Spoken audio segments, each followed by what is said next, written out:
नमस्कार. माझं पुस्तक विश्व या यूट्यूब चॅनलवर तुमचं सर्वांचं मनापासून स्वागत. संपूर्ण लक्ष. रचनाकार सरश्री. विभाग 3. मानसिक विकास. मानसिक विकासाच्या मार्गातील 10 अडथळे. अभय आणि आनंदी जीवन कसे जगावे. आपण आपल्या मनाचे मालक असणं याच्यासारखी दुसरी उत्तम गोष्ट नाही. आणि हेच मन जर आपला मालक असेल तर त्याच्या इतकी वाईट गोष्ट दुसरी कुठलीच नाही. आपल्या मनाला जेव्हा भय, चिंता, क्रोध आणि निराशा यासारख्या भावना भेडसावतात तेव्हा आपलं मनोबल कमी होतं. यावर उपाय एकच, तो म्हणजे मनाला एकाग्र करणे आणि या भावनांना नष्ट करणे. पहिला अडथळा, भीती. भीती हा एक असा आजार आहे जो वाळवीप्रमाणे माणसाचं जीवन पोखरून टाकतो. मनात भीती असलेला माणूस स्वतःला अतिशय क्षुद्र समजतो. भीती हेच अपयशाचं मुख्य कारण आहे. अपयशाची भीती ही तर इतकी भयानक असते की काही लोक आत्महत्या देखील करतात. इतकी भयंकर भावना आपण आपल्याबरोबर घेऊन वावरत असतो. पण हे आपल्या गावीही नसतं. जरा सभोवताली नजर टाकली तर असंच भीतीयुक्त जीवन जगताना कितीतरी लोक तुम्हाला दिसतील. भयग्रस्ततेतून केलेल्या आत्महत्यांच्या बातम्या वृत्तपत्र आणि टीव्हीच्या माध्यमातून आपल्यावर येऊन आदळत असतातच. भीती याचा अर्थ असा, ज्या गोष्टींना घाबरण्याचं काही एक कारण नाही त्या गोष्टींनाच घाबरणं. उदाहरणार्थ झुरळ, पाल, पाणी, माणसं, शिक्षक, इंजेक्शन, खोली, अपयश, भविष्य इत्यादी. माणसाला मुळात भीती वाटते ती मृत्यूची. ही मुळातली भीती जर मुळातूनच समजून घेतली तर बाकीचे सगळेच भय नष्ट होईल. कारण सगळ्याच भीतीचं मूळ दडलं आहे ते या मृत्यूच्या भीतीमध्ये. भ्याड लोकांच्या नशिबी रोजच मरणं असल्यामुळे त्यांचा विकास असंभव होऊन बसतो. त्यांच्या मनात सदा सर्वदा काळ लोक काय म्हणतील, काही दुर्घटना घडली तर, अपयश आलं तर कसं होईल, असेच विचार चालू असतात. ही भीतीच त्यांना उद्ध्वस्ततेच्या किनाऱ्यावर आणून उभी करते. पण गंमत आहे ती अशी की भीतीचा सामना करणं हेच भीतीवरचं औषध आहे. भयमुक्तीचे उपाय. भयमुक्तीसाठी उचललेली खालील 3 पावले भीतीचा पाया ढिला करतील. भीतीचा थेट सामना करायला शिका. जेव्हा म्हणून भय तुमचा दरवाजा ठोठावेल तेव्हा विश्वासाला दरवाजा उघडायला पाठवा. भीतीला आत प्रवेश करू द्यायचा की नाही हा विचार थोडा बाजूला ठेवा आणि फक्त एवढंच करा की विश्वासाला दरवाजा उघडू द्या. विश्वासाकडून जेव्हा जेव्हा दरवाजा उघडला जातो तेव्हा तेव्हा दरवाजाच्या बाहेर भय नसतंच, किंबहुना भयच उरत नाही. याचं कारण म्हणजे भीतीचा अर्थच आहे विश्वासाचा अभाव. विश्वास आला की भीती थांबूच शकत नाही.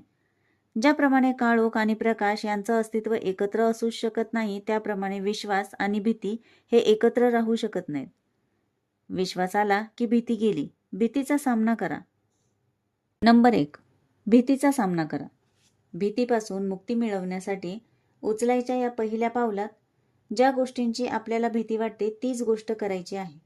असं केल्यानंतर घाबरण्याचं काही एक कारण नव्हतं हेच आपल्या लक्षात येईल. उदाहरणार्थ, रात्री पाणी पिण्यासाठी स्वयंपाकघरात जाण्याची भीती वाटत असेल तर त्यावेळेला जरूर स्वयंपाकघरात जा. त्यामुळे ज्या गोष्टीची भीती वाटत होती त्या गोष्टींचा आपल्यावरचा प्रभाव कमी होऊ लागतो. स्वयंपाकघरात जर खरोखरच कोणीतरी असतं तर आपल्या खोलीमध्ये पोचायलाही त्याला कुठलीच अडचण नव्हती, हे थोडा विचार केल्यानंतर कळू लागतं. अशा पद्धतीनं रात्री स्वयंपाकघरात जाण्याच्या भीतीचा सामना केला की लक्षात येतं की स्वयंपाकघरात ना कोणी होतं ना कोणी आहे. असेलच तर झुरळ आणि उंदीर असतील, आणि तेही कधीतरीच. काही लोकांना रंगमंचावर जायला खूप भीती वाटते. त्यांनी तर संधी मिळेल तेव्हा स्टेजवर जायला हवं. वारंवार स्टेजवर गेल्यामुळं त्यांची भीती संपून आत्मविश्वास निर्माण होईल. उदाहरण द्यायचं झालं तर तेजज्ञान फाउंडेशनच्या मेमरी ट्रेनिंग कोर्सच्या विद्यार्थ्यांचं देता येईल. सुरुवातीला स्टेजवर जायला घाबरणारे विद्यार्थी हे तंत्र कळल्यानंतर संधी मिळताच स्टेजवर जातात. नंतर तर त्यांचं साहस इतकं वाढतं की त्यांना स्टेजवरून खाली उतरवणं कठीण होऊन बसतं. हे पहिलं पाऊल फार महत्त्वाचं आहे. हे पाऊल तेच लोक उचलू शकतात ज्यांना भीतीपासून मुक्त होण्याची जबरदस्त इच्छा आहे. भीतीचा सामना करण्यासाठी साहस गोळा करायचा धीर आहे. या पहिल्या पावलापासून सुरुवात केली की थोडं तरी साहस आणि विश्वास आपल्याला प्राप्त होतो. त्यामुळे भीतीची शक्ती नक्कीच संपून जाते. उदाहरण म्हणून ही घटना पाहण्यासाठी आहे. तेजज्ञान फाउंडेशनच्या एका विद्यार्थ्याला सापाची अतिशय भीती वाटत असे. रात्री स्वप्नातही त्याला सापच दिसत. या भीतीपासून मुक्त होण्यासाठी त्यानं मग पहिलं पाऊल उचललं. तो सरळ सर्पोद्यानात गेला. तिथल्या कर्मचाऱ्यांना विनंती करून त्यानं निश्चयपूर्वक सापांना आपल्या हातात पकडलं. साप हातात धरून त्याचे फोटोही काढून घेतले. यामुळे त्याची भीती तर गेलीच, पण आत्मविश्वासही वाढला. नंबर 2, भीतीबाबत तटस्थ अथवा संवेदनशून्य होणे. दुसरं पाऊल आहे भीतीबद्दल संवेदनशून्य होण्याचं. ज्या गोष्टीची आपल्याला भीती वाटते ती गोष्ट फक्त एकदाच करून थांबायची नाही, तर आपल्याला वारंवार करायची आहे. प्रत्येक प्रयोगाबरोबर आपल्या लक्षात येईल की भीती हळूहळू कमी होत चालली आहे. जसे आपल्या पायांचे तळवे वारंवार दगड मातीच्या संपर्कात येऊन इतर कुठल्याही त्वचेपेक्षा अधिक टणक आणि मजबूत होतात, तसंच आपल्या मनाचं देखील होतं. याच सिद्धांतानुसार ज्या गोष्टीची भीती वाटते तीच गोष्ट वारंवार केल्याने तिच्याप्रती आपण संवेदनशून्य होतो. जेव्हा जेव्हा आपल्यासाठी भीतीदायक असणारी गोष्ट करायची संधी मिळते तेव्हा ती वाया जाऊ देऊ नका. त्या संधीचा फायदा घ्या. रात्री स्वयंपाकघरात पाणी प्यायला जाणे, बंद जागा, स्टेज, अंधार अशा कुठल्याही गोष्टींची भीती गोष्ट वारंवार केल्याने नष्ट होईल. नंबर 3, आपल्या भीतीवर हसायला शिका. आपल्या मूर्खपणावर, आपल्या भीतीवर हसणं ही गोष्ट आपल्याला शिकायलाच हवी. फार कमी लोकांना स्वतःवर, स्वतःच्या मूर्खपणावर आणि स्वतःला वाटणाऱ्या भीतीवर हसण्याची कला अवगत झालेली असते. हसणं म्हणजे जणू काही कुठला रोग बरा करण्यासाठी लावायचं मलमच असतं. जर तुम्हाला जुरळाची भीती वाटत असेल तर स्वतःवर हसून बघा. स्वतःशीच म्हणा की इतक्या छोट्या प्राण्याला मी घाबरतो, हा हा हा. स्वतःच्या भीतीवर अशा पद्धतीनं हसल्यानंतर भीतीचं वातावरण शुद्ध आणि हलकं होऊन जातं. भीती वाटत नसताना, मन हसण्यासाठी तयार असताना कोणीही हसू शकतं. तशा परिस्थितीत एखादा मूर्ख देखील हसू शकतो. त्यात मोठं असं काहीच नाही. परंतु मनासारखं काहीच घडत नसताना देखील हसणं, यासाठी साहसाचीच अधिक गरज असते. 32च्या 32 दात जर व्यवस्थित आणि सुंदर असतील तर मोठ्यानं हसण्यात विशेष ते काय. पण त्याऐवजी समोरचे दात तुटलेले असतील आणि तरीही एखादा जोरात हसत असेल तर त्याला साहसीच म्हटलं पाहिजे. आतापर्यंत आपल्याला दुसऱ्याकडे बघून हसता येत होतं. दुसऱ्याकडे बघून हसणं जेवढं सोपं तेवढंच स्वतःवर हसणं कठीण. दुसऱ्यांना हसायचा, दुसऱ्यांच्या चुकांना किंवा भीतीला हसायचा अधिकार केवळ त्यांनाच आहे ज्यांना स्वतःकडे किंवा स्वतःच्या चुकांकडे किंवा भीतीकडे बघून हसता येतं. चला तर मग आजच आपण संकल्प करूया की जेव्हा जेव्हा भीतीचा आभास होईल तेव्हा तेव्हा आपण आपल्या भीतीकडे बघून हसणार आहोत. स्वतःच्या चुकांना, स्वतःच्या मूर्खपणाला हसणं वेदनाशामक मलमाचं काम करतं. या दृष्टीनं खालचा किस्सा पाहण्यासारखा आहे. 2 मित्र रस्त्यामध्ये अचानक भेटले आणि गप्पा मारण्यासाठी झाडाच्या सावलीत उभे राहिले. झाडाच्या फांदीवर एक कावळा बसला होता. हे 2 मित्र झाडाखाली येऊन 2-4 मिनिटं झाली असतील नसतील. तोच फांदीवरच्या कावळ्यानं एका मित्राच्या स्वच्छ आणि टापटीप शर्टावर घाण केली. ते पाहताच दुसरा मित्र म्हणाला, अरे अरे अरे, काय होऊन बसलं हे. तू तर इंटरव्ह्यू द्यायला निघाला आहेस आणि शर्टावर चांगलीच घाण केली या कावळ्यानं. पहिला मित्र म्हणाला, नशीब समज, गाई म्हशींना उडता येत नाही, नाहीतर एखादी म्हैस या कावळ्याऐवजी फांदीवर येऊन बसली असती तर किती मोठा घोटाळा झाला असता. अशा प्रकारे तिसऱ्या पावलाचा उपयोग करून त्यानं वातावरण हलकं करून टाकलं. ही 3 पावलं म्हणजे भीतीच्या विरुद्ध पुकारलेल्या युद्धाची घोषणाच होय. आता आणखीन 3 पावलं उचलायची आहेत. ही 3 पावलं म्हणजे भीतीवरच्या आपल्या विजयाची घोषणाच होय. खालील 3 पावलं भीतीचा वृक्ष मुळापासून उखडून टाकतील. नंबर 1, सरासरीचा नियम. सरासरीचा नियम म्हणजेच सत्य परिस्थिती आणि त्याविषयीची आकडेवारी यांच्या आधारावर केलेले विश्लेषण. हा नियम आपल्या भीतीबद्दलची सत्य परिस्थिती आपल्यासमोर आणतो. भीती कितीही भयानक असू द्या, वस्तुस्थिती काय सांगत आहे हे जरा लक्ष देऊन तपासा. कदाचित हा नियम तुम्हाला अवघडही वाटत असेल, पण याचा उपयोग करणं खूपच सोपं आहे. पुढील काही उदाहरणांवरून याचा उपयोग आपण समजावून घेऊ. एका व्यक्तीला आगगाडीतून प्रवास करायची फार भीती वाटते. काहीतरी भयानक दुर्घटना होणारच असं वाटून त्याच्या मनाचा थरकाप उडतो. यासाठी सरासरीचा नियम काय सांगतो हे त्याला सांगण्यात आले. पुण्याहून लोणावळ्यापर्यंत एका वर्षात किती आगगाड्या धावतात? जवळजवळ 1000 आगगाड्या धावतात. त्यांच्यापैकी किती आगगाड्या रुळावरून घसरतात किंवा त्यांना अपघात होतो? 2, 3 किंवा फार फार तर 5. 1000 गाड्यांमधून जर 5 गाड्या घसरत असतील तर 100 पैकी किती गाड्यांबद्दल ही शक्यता आहे? 0.5% शक्यता आहे. मग ज्या गाडीतून तुम्ही प्रवास करणार आहात तिच्या अपघाताची किती शक्यता आहे? जास्तीत जास्त 0.5%, म्हणजेच पूर्ण 1% सुद्धा नाही. मग इतक्या कमी शक्यतेला घाबरून जीव मुठीत धरून प्रवास करण्याला काय अर्थ आहे? वरच्या उदाहरणावरून तुमच्या लक्षात आलं असेल की किती कमी शक्यतेला देखील लोक घाबरतात. 0.5% हे प्रमाण तर किती नगण्य आहे. ही जर शक्यता 50% असती तर भीती कदाचित स्वाभाविक समजली गेली असती. शेतकरी जेव्हा शेतात बी पेरतो तेव्हा अतिवृष्टी किंवा अनावृष्टी यांची शक्यता 50%च्या वर असते, पण तरी देखील तो शेती करतो. असं असेल तर 0.5%मध्येच भीतीनं आपली गाळण उडणे हास्यास्पद नाही का? एका विद्यार्थ्याला परीक्षेत नापास होण्याची भीती वाटते. सरासरीच्या नियमानुसार त्याचं केलेलं विश्लेषण पुढील प्रमाणे. आतापर्यंत तू किती परीक्षा दिल्यास?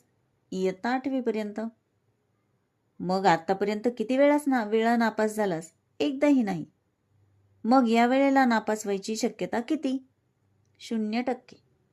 ज्या गोष्टीची शक्यताच 0% असेल तिला घाबरणं वेडेपणा नाही का? जेव्हा त्या विद्यार्थ्याला व त्याला वाटणारी भीती संपूर्णपणे बिनबुडाची आहे हे लक्षात आले तेव्हा त्याच्यात खूप धैर्य आले. अभ्यासावर लक्ष केंद्रित करणं त्याला सहज शक्य झालं. TGFचे एक विद्यार्थी जे स्वतः डॉक्टर आहेत, त्यांना कुत्र्यांची भीती वाटत असे. ते ज्या हॉस्पिटलमध्ये काम करत तिथे कुत्रा चावल्यानंतर इंजेक्शन घेण्यासाठी अनेक पेशंट्स आहेत. सरासरीचा नियम वापरून त्यांनी ही भीती कशी दूर केली ते त्यांनी खालीलप्रमाणे सांगितलं. एक दिवस डॉक्टर साहेब रस्त्यावरून जात असताना त्यांना काही कुत्र्यांचं भांडण जुंपलेलं दिसलं. ते तिथं थोडा वेळ थांबले आणि सरासरीचा नियम काय सांगतो हे त्यांनी तपासून पाहिलं. हॉस्पिटलमध्ये रोज असे किती लोक येतात की ज्यांना कुत्रा चावलेला आहे? प्रत्येक महिन्यात असे किती लोक येतात? परत परत येणारे लोक पुन्हा कुत्रा चावल्यामुळे येत नाहीत, तर आधीचाच कोर्स पूर्ण करण्यासाठी येतात. या सगळ्याची टक्केवारी जर काढली तर कुत्रं चावण्याची शक्यता जवळपास नव्हतीच, किंवा असलीच तर ती इतकी कमी होती की त्यामुळे घाबरून जाणं चुकीचंच होतं. अशा पद्धतीनं निर्भय होऊन ते सुरक्षितपणे पुढे निघून गेले. त्यानंतर त्या दिवशी कुत्र्यांविषयीची त्यांची भीती नष्ट झाली, ती कायमचीच. एका महिलेला पावसाळ्यात वीज पडण्याची फार भीती वाटत असे. सरासरीचा नियम तिला कसा लागू पडला हे खाली पाहूया. आतापर्यंत पावसाळ्यात किती वेळा वीज पडली आहे? तुमच्या शहरावर किती वेळा वीज पडली आहे? तुमच्या गल्लीवर किती वेळा वीज पडली आहे? वरील सर्व मुद्दे लक्षात घेता तुमच्यावर वीज कोसळण्याची शक्यता किती आहे? टक्केवारीतच जर पाहिलं तर अशी शक्यता येईल 0.0000001%. आता एवढ्या नगण्य शक्यतेसाठी भीत जगण्याचं काही कारण नाही. या सगळ्या उदाहरणांवरून आपल्या लक्षात येतं की ज्या घटनेची कल्पना करून आपण घाबरतो अशी घटना घडायची शक्यता 1% देखील नसते. सरासरीच्या नियमाचं हे पाऊल आपल्याला आपल्या सामान्य बुद्धिमत्तेचा उपयोग करायला लावून भीतीमुक्त करतो. म्हणूनच हे पाऊल उचलणाऱ्या लोकांना साहस आणि आत्मविश्वास प्राप्त होतो आणि ते आनंदी जीवन जगू शकतात. नंबर 2, आतल्या आवाजाचं मार्गदर्शन घ्या. सरासरीचा नियम शिकूनही ज्यांना भय जात नाही त्यांनी आपल्या अंतःप्रेरणेनेच मार्गदर्शन जरूर घ्यावं. आपला आतला आवाज आपल्याला सदोदित मार्गदर्शन करायला तयार करतो. अगदी काय खावं किंवा काय खाऊ नये, कुठे खावं किंवा कुठे खाऊ नये, काय कारणं आपल्यासाठी हितकारक आहे, कुठे आपल्याला धोका आहे, अशा सर्वच बाबतीत आपली अंतःप्रेरणा आपल्याला सल्ला देत असते. पण आपण अंतःप्रेरणेच्या शक्तीला कधी जागवलंच नाही. जर तिला जागवलं तर योग्य मार्गदर्शन नेहमीच मिळतं. कधी कधी आपल्याला वाटतं की एखादी व्यक्ती आपल्याला भेटणार आहे. वरकरणी पाहता असं वाटण्यासाठी काहीही कारण नसतं. उलट आपलं बाह्य मन आपल्याला ती व्यक्ती बाहेरगावी गेल्याचं वारंवार सांगत असते. तरीही ती व्यक्ती भेटणार आहेच असं वाटतं आणि खरोखरच त्या व्यक्तीची भेट होते. कधी कधी एखाद्याचा फोन येणार आहे असं प्रकर्षानं वाटतं आणि त्याचा फोन येतोच. ही आहे आंतरिक शक्ती. ही शक्ती सगळ्यांकडेच असते. कावळ्याला आपण गच्चीवर ठेवलेल्या पोळीच्या तुकड्याची माहिती कशी होते? त्याच्यासाठी तर कोणी टीव्हीवर जाहिरात देत नाही किंवा घराच्या छतावर बसल्या बसल्या आपलं संभाषण त्याला कळतं असंही काही नाही. तर त्याला त्यांची अंतःप्रेरणाच मार्गदर्शन करीत असते. अंतर्मनाच्या मार्गदर्शनावर दृढ विश्वास ठेवा. काही लोकांना भय चित्रपट किंवा टीव्हीवरचे भीतीदायक कार्यक्रम पाहून खूप भीती वाटते. काही लोकांना अंधाराची भीती वाटते. त्यांना असं वाटतं की अंधारात जर कोणी असेल तर आपलं कसं होईल. अशा व्यक्तींनी अंतःप्रेरणेने मार्गदर्शन घ्यायलाच हवं. त्यांनी हेही लक्षात घ्यायला हवं की जर अंधारात खरोखरच कोणी असतं, खरोखरच तिथे काही धोका असला असता तर त्यांच्या अंतःप्रेरणेनेच नक्की सूचना त्यांना दिली असती. जर एखाद्या दिवशी अंतर्मनानं अंधारात काही धोका असल्याचं सूचित केलंच तर त्या दिवशी अंधारात जाऊ नये. अंतर्मनाच्या मार्गदर्शनाला शिरसावद्य मानावे. टीव्ही, सिनेमातील सगळेच कार्यक्रम काल्पनिक असतात. त्यात सत्याचा लवलेशही नसतो. असे कार्यक्रम बनविणारे लोक केवळ आपल्या फायद्यासाठी चुकीच्या गोष्टी आपल्यासमोर प्रस्तुत करत असतात. त्यांचा हेतू केवळ पैसे आणि प्रसिद्धी कमावणं एवढंच असतो. या चुकीच्या माध्यमातून भीती आपल्याला कधी प्रवेश करते ते आपल्यालाच कळत नाही. अशा परिस्थितीत अंतर्मनाचं मार्गदर्शन खूपच फायदेशीर ठरतं.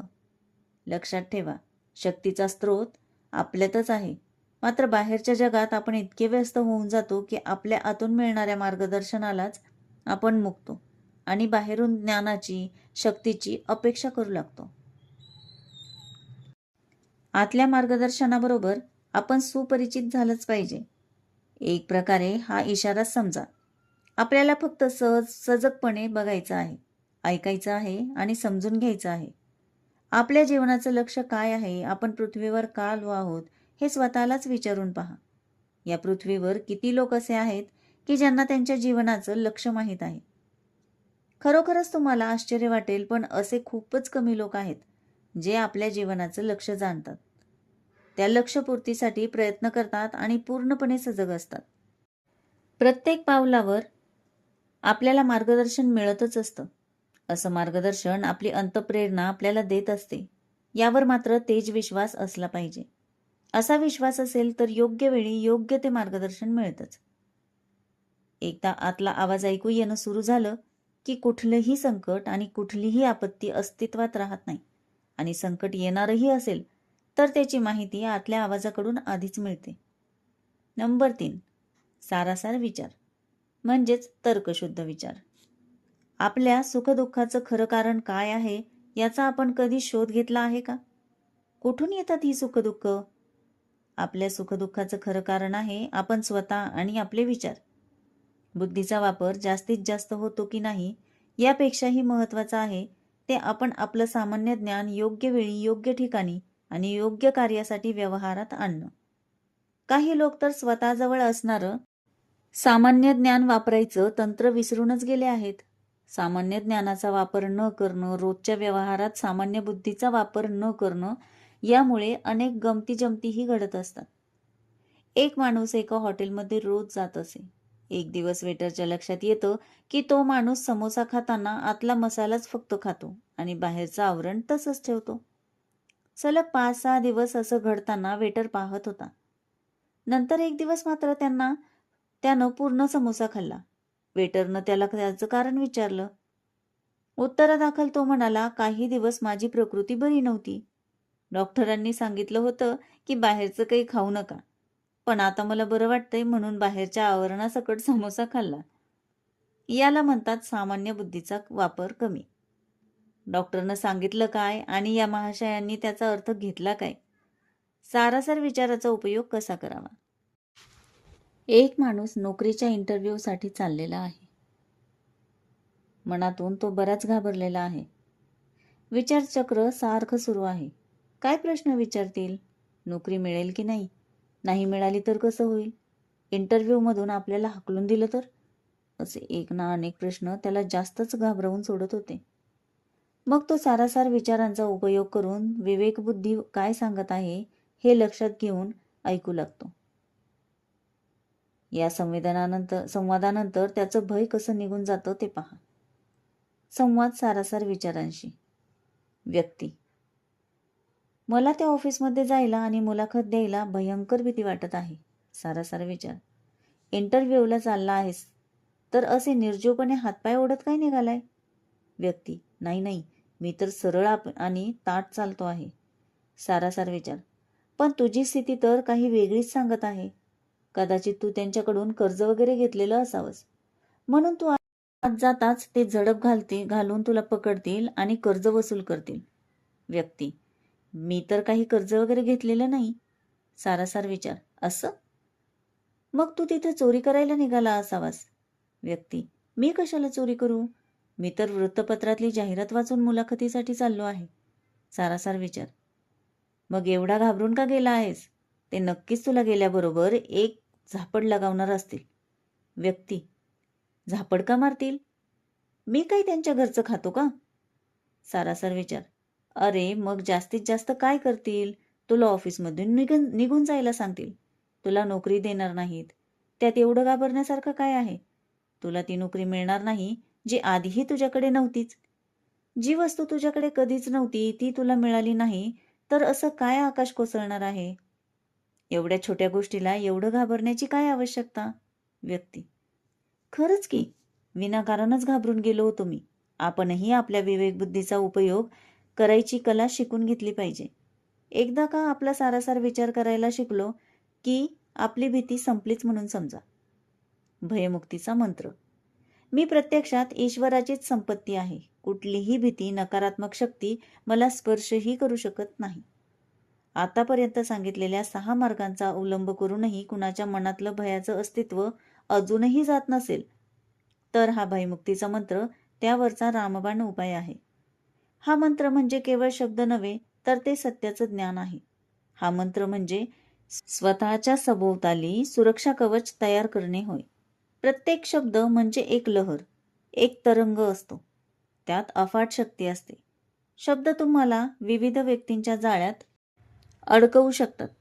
म्हणूनच शब्दांचा वापर खूप जपून केला पाहिजे.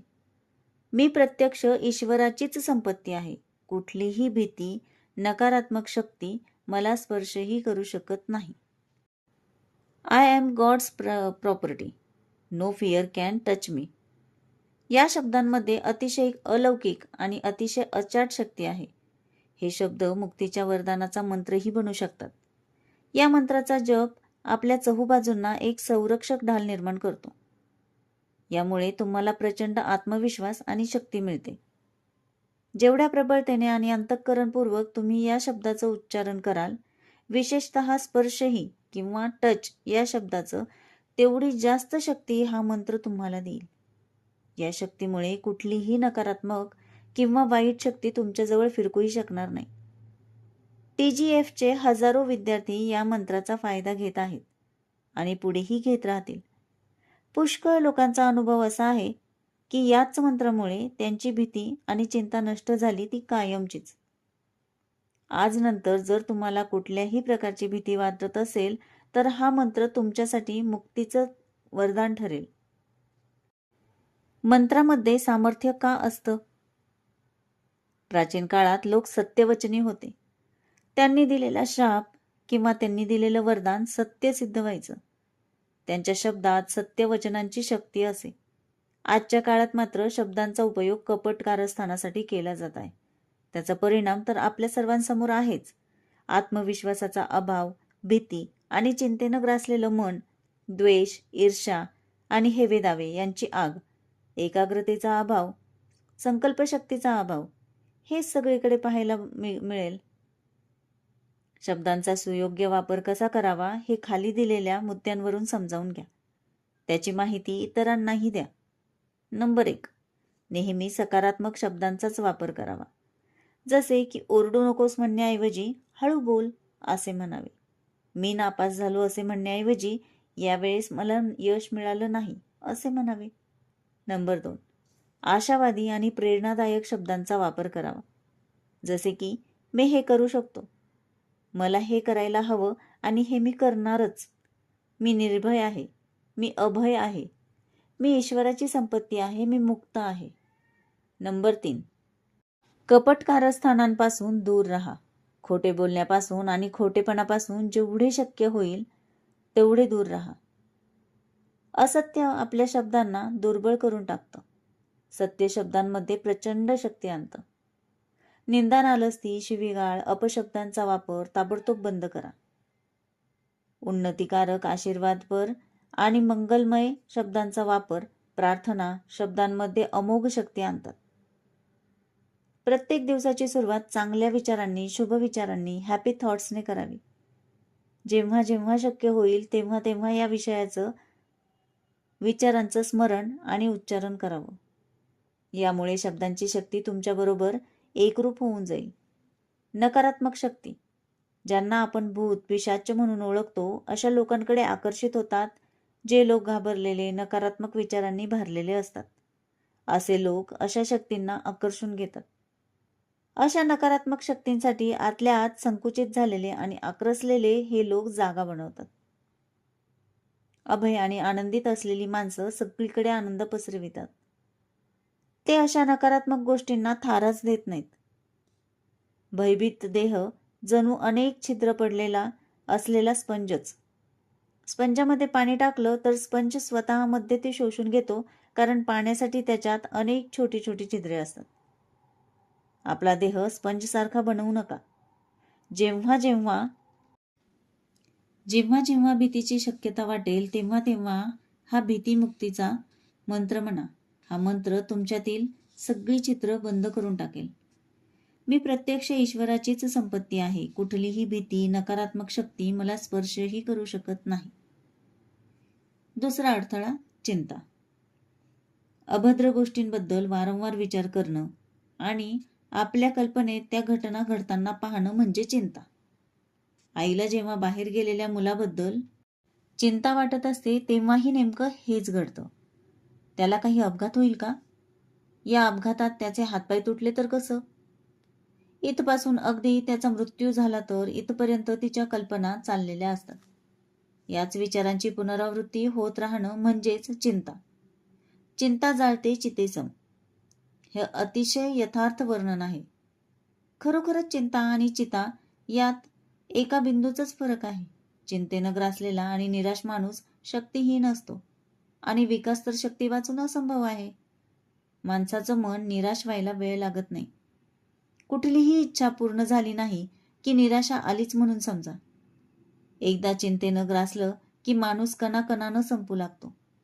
चिंतेचा हा आगडोम जिवंतपणीच माणसाला चितेसारखा जाळतो. सकारात्मक विचाराने भरलेल्या मनात चिंतेसाठी कुठलंच स्थान नसतं. म्हणून आपले विचार कायम सकारात्मक असावेत. चिंतामुक्तीचे उपाय. नंबर 1, चिंतेचा सामना 1 तासात. शारीरिक स्वास्थ्य मिळावं म्हणून ईश्वरावरच्या श्रद्धेपोटी किंवा ईश्वराच्या कोपाला घाबरून आपण बरेच उपवास करत असतो. शरीराबद्दल किती विचार करतो आपण? अद्रक खावं की नाही, कांदा लसूण खावं की नाही, उपवासाच्या दिवशी अमुक अमुक गोष्टी चालतात की नाही, वगैरे वगैरे. खाण्यापिण्यातल्या अनेक गोष्टी शरीराला अपायकारक असू शकतात. म्हणून असा विचार करणं आवश्यकही आहे. खरं पाहू केल्यास ही दुय्यम बाब आहे. मग प्राथमिक बाब काय आहे? आपल्याला करायचा आहे तो चिंतेचा उपवास. याची सुरुवात करताना दिवसातला 1 तास निश्चित करण्यात यावा. मग या 1 तासात भले काहीही घडो, आपल्याला चिंता करायची गरज नाही.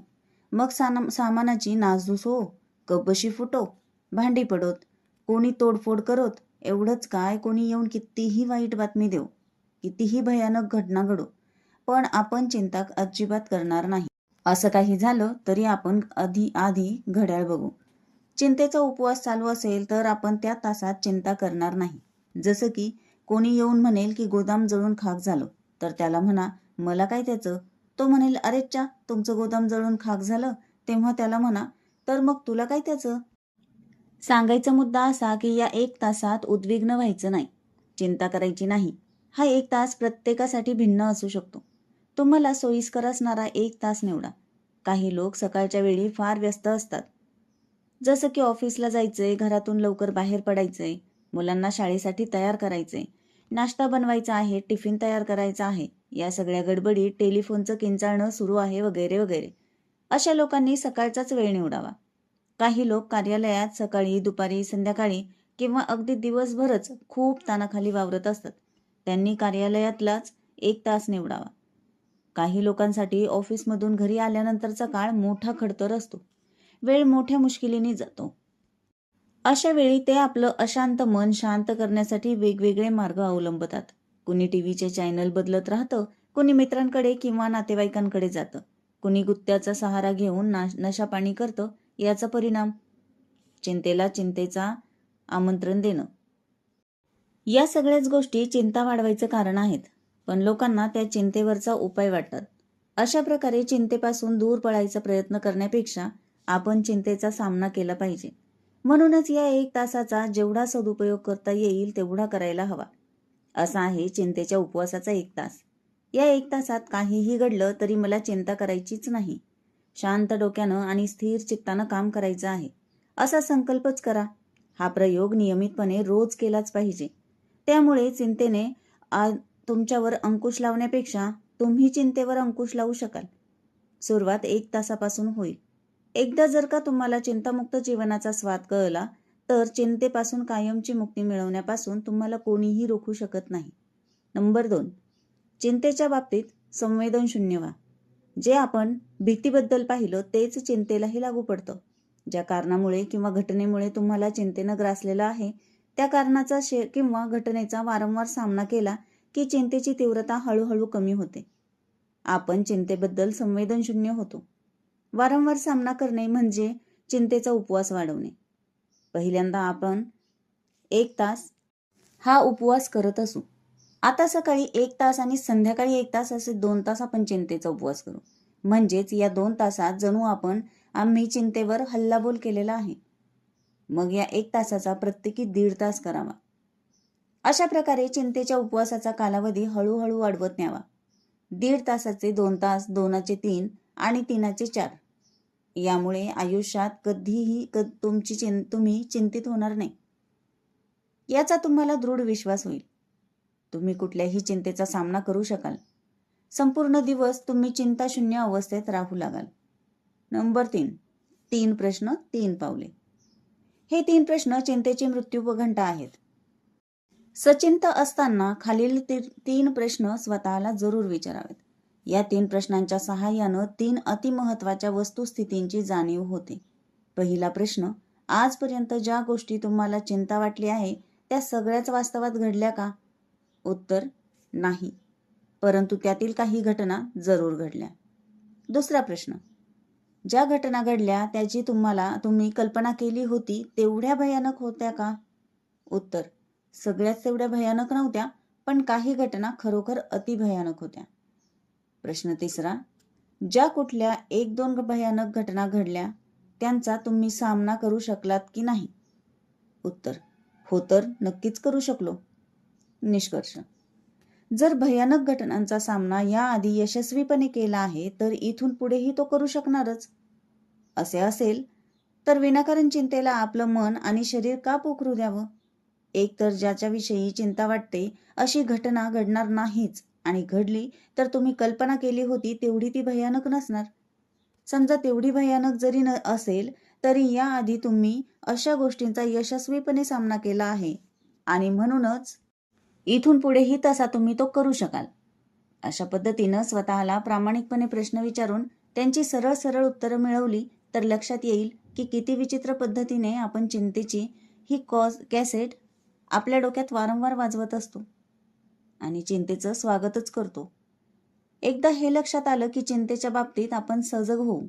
असं घडल्यानंतर चिंतित होण्यासारख्या अवस्थेतही तुम्ही निश्चिंत असल्याचा अनुभव तुम्हाला येईल. 3 पावले. पहिलं पाऊल, सचिंत अवस्थेत असू तर ज्या गोष्टींबद्दल चिंता वाटत आहे त्या गोष्टींपासून किंवा त्या गोष्टींबद्दल वाईटात वाईट काय घडू शकतं? स्पष्टीकरण. अशा प्रकारचा विचार मानसिक पातळीवर आपल्याला प्रत्येक घटनेसाठी तयार करतो, मग त्या घटना घडोत अथवा न घडोत. अर्थात जेवढं कल्पनेत रंगवलं जातं तेवढं वास्तवात कधीच घडत नाही. फक्त 10% घटनांमध्ये असं होतं की कल्पनेत असलेल्या तीव्रतेइतकं काहीतरी भयानक घडतं. आणि सगळ्यात महत्त्वाचं म्हणजे जे घडेल म्हणून आपण चिंता करतो ते 90% घटनांमध्ये घडतच नाही. दुसरं पाऊल. वाईटात वाईट जे घडू शकतं त्याचा प्रथम स्वीकार करा. स्पष्टीकरण. जे काही वाईट घडू शकतं त्याचा स्वीकार करण्याची आपली तयारी असायला हवी. स्वीकार केल्यामुळे त्या घटनेचा त्रास कमी होतो. जे घडायची शक्यता आहे त्याचा अस्वीकार दुःखामध्ये खूप वाढ करतो. तिसरं पाऊल. या 3 पावलांच्या सूत्रामध्ये या पावलाशिवाय सूत्र पूर्ण होऊ शकत नाही. जे काही वाईट घडू शकतं ते ठीक करण्याचा उपलब्ध वेळेत प्रयत्न करावा. जसे शिंपी फाटलेल्या कपड्यांना रफू करतो तसे नुकसान कमीत कमी करण्यासाठी शक्य असेल ते करावे. स्पष्टीकरण. जसं काही विद्यार्थ्यांना परीक्षेची भीती वाटते. हातात वेळ कमी आहे आणि परीक्षा तोंडावर येऊन ठेपली आहे. या विचारांनी एखादा विद्यार्थी चिंतित आहे. समजा त्याला हे 3 पावलांचं सूत्र माहीत असेल तर पहिल्यांदा तो पहिलं पाऊल उचलेल. तो विचार करेल की वाईटात वाईट काय घडू शकतो, तो नापास होऊ शकतो. आता तो दुसरं पाऊल उचलून या नापास होण्याचा स्वीकार करतो. एकदा हा स्वीकार घडला की पुष्कळचं हलकं हलकं वाटतं. नंतर तिसऱ्या पावलाला अनुसरून उपलब्ध असणारा वेळ जास्तीत जास्त चांगल्या पद्धतीने तो व्यतीत करतो. आता अभ्यास करत असताना नापास होण्याची भीती त्याला वारंवार छळत नाही. वरचेवर त्याचा अभ्यास चांगला होऊ लागतो. त्याचा आत्मविश्वास वाढतो आणि त्या अनिष्टांचा त्यानं स्वीकार केला होता हे प्रत्यक्षात घडतच नाही. नंबर 4. सरासरीचा नियम. समजताच विरतात चिंता आणि भ्रम. नंबर 4. सरासरीचा नियम समजताच विरतात चिंता आणि भ्रम. आई वडिलांना नेहमीच आपल्या मुलांची काळजी वाटते. चिंता जर केली नाही तर आपली जबाबदारी आपण पार पाडली नाही असं त्यांना वाटतं. आईला असं वाटतं की चिंता करून ती तिचं कर्तव्य पार पाडत आहे. तिला हे माहीत नसतं की असे चिंताजनक विचार तिच्या मुलासाठी हानिकारक देखील असू शकतात. चिंतेचे विचार सतावत असताना सरासरीच्या नियमाचा जरूर अवलंब करावा. सरासरीचा नियम वास्तवावर आणि तथ्यावर कसा बेतलेला आहे हे आपण आधी पाहिलेलेच आहे. चिंतेच्या बाबतीत तो फार यथार्थपणे लागू पडतो, कारण चिंता हे कल्पनेचं अपत्य असतं. पण तथ्य सत्यात आणि सत्य तथ्यात असतं. म्हणूनच या नियमाचा उपयोग चिंतेबद्दलची सगळी खरी खोटी माहिती उजेडात आणतो. चिंता कितीही भयानक असू देत, तथ्य किंवा वास्तव काय सांगत आहे याकडे जास्त लक्ष द्यावं. हा नियम काही लोकांना सुरुवातीला थोडा क्लिष्ट वाटू शकतो, परंतु त्याचा वापर करणं खूपच सोपं आहे. या प्रयोगाला एक उदाहरणाद्वारे समजावून घेऊ. उदाहरणात घराबाहेर गेलेल्या मुलाबद्दल त्याच्या आईला अपघात होण्याची चिंता सतावत आहे. तिनं सरासरीचा नियम असा उपयोगात आणावा. आजपर्यंत मुलगा किती वेळा घराबाहेर गेलेला आहे? जवळपास 1000 वेळा. किती वेळात जखमी होऊन घरी आला आहे? जवळपास 5 वेळा.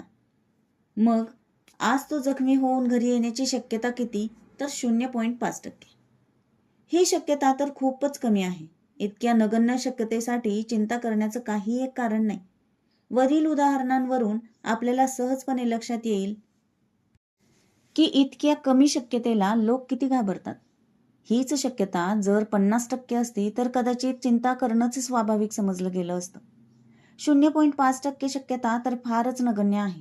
सरासरीचा हा नियम समजला की ती आई आपल्या मुलाबद्दल चिंता नव्हे तर प्रार्थना करेल. या प्रार्थनेचा खूप उपयोग होऊ शकतो, मात्र चिंतेचा उपयोग 0 असतो. नंबर 5. आपल्या चिंतेवर हसायला शिका. सगळी परिस्थिती मनासारखी असताना कुणीही हसतमुख राहू शकतं, परंतु मनाविरुद्ध घटना घडत असताना देखील चेहऱ्यावर हसू आणण्यासाठी आणि चेहऱ्यावर हसू टिकवण्यासाठी साहसाची गरज असते. 2 मित्र एकत्र बसून अभ्यास करत होते. एक मित्र वाचत असताना दुसऱ्याला तहान लागली. तो पाणी पित असताना चुकून थोडं पाणी पहिल्याच्या पुस्तकावर सांडलं.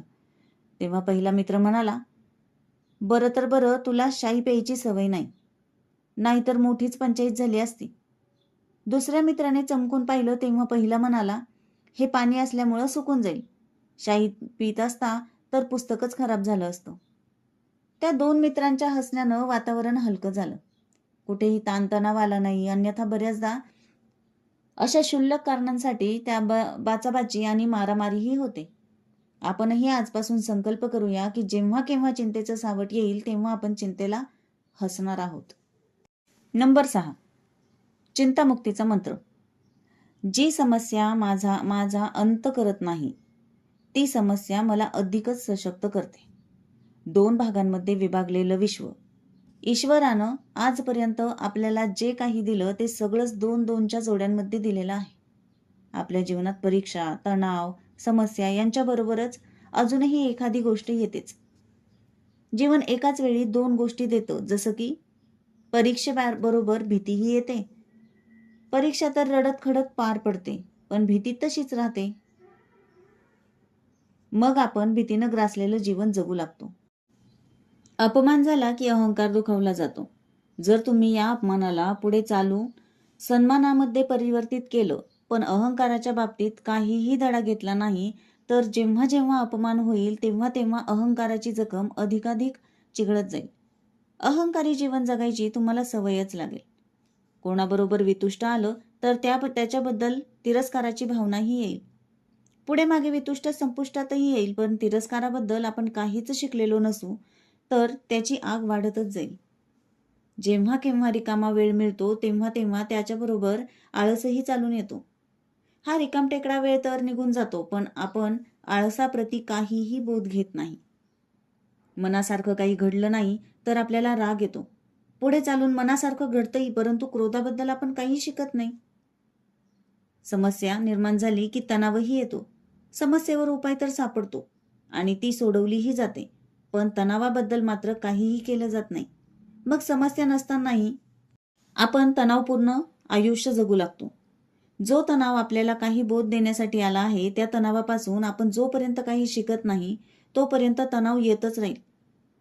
जीवनात येणारी प्रत्येक समस्या म्हणजे एक परीक्षाच. आपल्या जीवनात येणाऱ्या प्रत्येक समस्येला आपण परीक्षा समजायला हवं. आपण जे काही शिकलेलो आहोत त्याचा उपयोग करून आपण प्रगती करत आहोत का, हे या समस्यांमुळे आपल्याला समजतं. प्रत्येक समस्येच्या वेळी आपला विकास होतो आहे की नाही हे आपण स्वतःला विचारलं तर समस्या वाटणार नाही. समस्यामुक्तीचा एक मंत्र इथे तुम्हाला मिळणार आहे. या मंत्राचा विधी देखील त्याच्या खाली दिला आहे. आधी तो मंत्र वाचा, मग त्याच्यावर सखोल मनन करा आणि मगच त्या मंत्राचा उपयोग करायचा विधी वाचा. तो मंत्र असा आहे: जी समस्या माझा अंत करत नाही, ती समस्या मला अधिकच कणखर बनवते. जी समस्या तुम्हाला मारून टाकत नाही, ती समस्या तुम्हाला अधिकच कणखर बनवते. या मंत्राचे नेहमीच स्मरण करा. त्याचा जप करा. मग तुमच्या लक्षात येईल की आतापर्यंत ज्या घटना तुम्हाला भंडावून सोडत होत्या, त्याच घटना तुम्हाला किरकोळ वाटू लागतील. त्यांचा तुम्हाला त्रास होणार नाही. जे लोक आपल्या जीवनात या मंत्राचा वापर करत आहेत ते प्रत्येक परिस्थितीमध्ये प्रत्येक समस्येकडून शिकतच आहेत. प्रत्येक समस्येच्या क्षणी या मंत्राचा जप त्यांना अधिक कणखर बनवत आहे. जेव्हा कुठलीही समस्या तुम्हाला भेडसावू लागेल तेव्हा स्वतःला विचारा, या समस्येमुळे माझ्यावर मरण ओढवणार आहे का?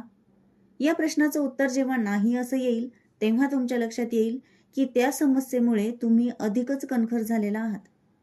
तुम्ही जर कणखर झालात तर तुमचा निश्चय, तुमचा विश्वास तुम्हाला प्रगतीपथावर नेऊन ठेवेल. जीवनात येणाऱ्या प्रत्येक प्रसंग किंवा घटनेआधीच त्याविषयी आपल्यात सजगता कशी निर्माण करावी हे खालील उदाहरणांवरून तुमच्या लक्षात येईल. नंबर 1. आपल्याकडे जर अचानक पाहुणे मंडळी आली आणि ती तुम्हाला समस्या वाटू लागली तर स्वतःला विचारा, ही समस्या मला मारून टाकणार आहे का? उत्तर अर्थातच नाही असं येईल. हे उत्तर मिळाल्यानंतर तुमच्या लक्षात येईल की तुम्हाला होणारा त्रास कमी झाला आहेच, पण तुम्ही पाहुण्यांबरोबर आनंदही घेत आहात. नंबर 2. बॉसनं बोलावणं धाडल्यावर जर तुम्हाला भीती वाटू लागली तर स्वतःला विचारा, ही समस्या मला मारून टाकणार आहे का? अर्थातच उत्तर नाही असं येईल, पण याचा परिणाम म्हणजे तुम्ही निर्भयपणे त्याच्याकडे जाल आणि शांतपणे त्यांच्याशी बोलू शकाल. ही घटना तुम्हाला अधिकच कणखर करेल. नंबर 3. कुठेतरी तुम्हाला लवकर पोहोचायचं आहे आणि तुम्ही ट्रॅफिकमध्ये फसलात. या परिस्थितीत अतिशय चिंताग्रस्त होऊन तुम्ही चरफडत असलात तर स्वतःला प्रश्न विचारा, ही समस्या मला मारून टाकणार आहे का? उत्तर अर्थातच नाही असं येईल. परिणामी तुमचा त्रास बराच कमी होईल आणि तुम्ही स्थिरचित्त राहू शकाल. अशा पद्धतीच्या कितीतरी घटना आपल्या आयुष्यात येतात. कधी पैशांची चणचण, तर कधी कुठला आजारपण, कधी मानसिक ताणतणाव, तर कधी शेजाऱ्यांबरोबर भांडण. प्रत्येक छोट्या मोठ्या घटनेत या मंत्राचा उपयोग करा. या मंत्राचा उपयोग तुमच्या जीवनामध्ये खूप मोठं परिवर्तन आणेल. जो काळ तुम्ही चिंता करण्यात व्यतीत करत होता, तोच काळ आता तुम्ही तुमच्या जीवनाची रहस्य जाणून घेण्यासाठी वापराल. प्रत्येक समस्या तुमच्यासाठी एक भेट आणत असते. हिऱ्याची किंमत त्याला पैलू पाडण्यासाठी घातलेल्या हातोडीच्या घावांमुळे वाढत असते. भीतीचा अनुभव घेतल्याशिवाय साहस अंगी बाणवताच येत नाही. याची जाणीव जोपर्यंत पूर्ण स्वरूपात होत नाही, तोपर्यंत त्रासदायक घटना, भीतीदायक घटना तुमच्या आयुष्यात घडतच राहतील. तिरस्कार अनुभवल्याशिवाय प्रेमाची किंमत कळत नाही हे जर पक्क माहीत असेल, तर तिरस्कारामुळे प्रेमाची शक्ती कमी होणार नाही. ताणामुळं आपल्याला ताण येणार नाही आणि असं घडलं तरच प्रत्येक समस्या तिच्याबरोबर जी भेट आणते ती तुम्ही पाहू शकाल. समस्या तुम्हाला त्रास देण्यासाठी नाहीत, तर तुमचा विकास करण्यासाठी आहेत. त्यातून आपण जे काही शिकू ते आपल्या विकासासाठी उपकारकच आहे. जेव्हा जेव्हा म्हणून समस्या आपल्याबरोबर समोर उभी राहील, तेव्हा तिला समस्या नाहीत तर परीक्षा समजा. तिला पूर्वकर्माचं फळ समजू नका, तर आपल्या जीवनाला एक लक्ष देण्याची सुसंधी प्राप्त झाली आहे असं समजा. अशा पद्धतीने तुम्ही कुठल्याही घटनेला समस्या बनण्यापासून तर वाचालच, पण स्वतःला कणखर सुद्धा बनवून घ्याल. माझ्या जीवनाला काही अर्थ आहे का? हा प्रश्न प्रत्येकानं स्वतःला विचारला पाहिजे. या प्रश्नाचं उत्तर जर नाही असं आलं, तर लगेच ध्येय निश्चिती करा आणि ध्येयाच्या दिशेने चालू लागा. यामुळे तुमच्या जीवनाला अर्थ येईल. जर खरोखरच तुम्हाला जीवनाचा अर्थ सापडला, तर जगातील कुठलीही समस्या तुमच्यासाठी समस्या राहणार नाही. तुमच्या लक्ष्यापर्यंत पोहोचण्याकरिता तुम्हाला अनेक अडचणींचा आणि कठीण प्रसंगांचा सामना करावा लागेल. त्या क्षणी देखील हाच मंत्र वापरा. स्वतःला विचारा, ही समस्या मला मारून टाकणार आहे का? जेव्हा या प्रश्नाचं उत्तर हो असं येतं, तेव्हा समस्याच राहत नाही आणि जेव्हा उत्तर नाही असं येतं, तेव्हा आपल्या दुबळेपणाची जागा सबलतेनं घेतलेली असते. हे सगळं जर तुम्हाला करता आलं, तर तुमच्या जीवनात एक सुंदर परिवर्तन घडून येईल. प्रत्येक घटनेचा उपयोग तुम्हाला सुयोग्य पद्धतीने करून घेता येईल. आता कुठल्याही घटनेला तुम्ही समस्या बनू देणार नाही. समस्यामुक्तीचा हा मंत्र हर घडी लक्षात ठेवा. जी समस्या तुम्हाला मारून टाकत नाही, ती समस्या तुम्हाला अधिकच सशक्त बनवते. या भागात आपण भीती आणि चिंता हे 2 अडथळे पाहिले. पुढील भागात तिसरा अडथळा क्रोध हे पाहणार आहोत. चला तर मग भेटूया पुढील भागात. धन्यवाद.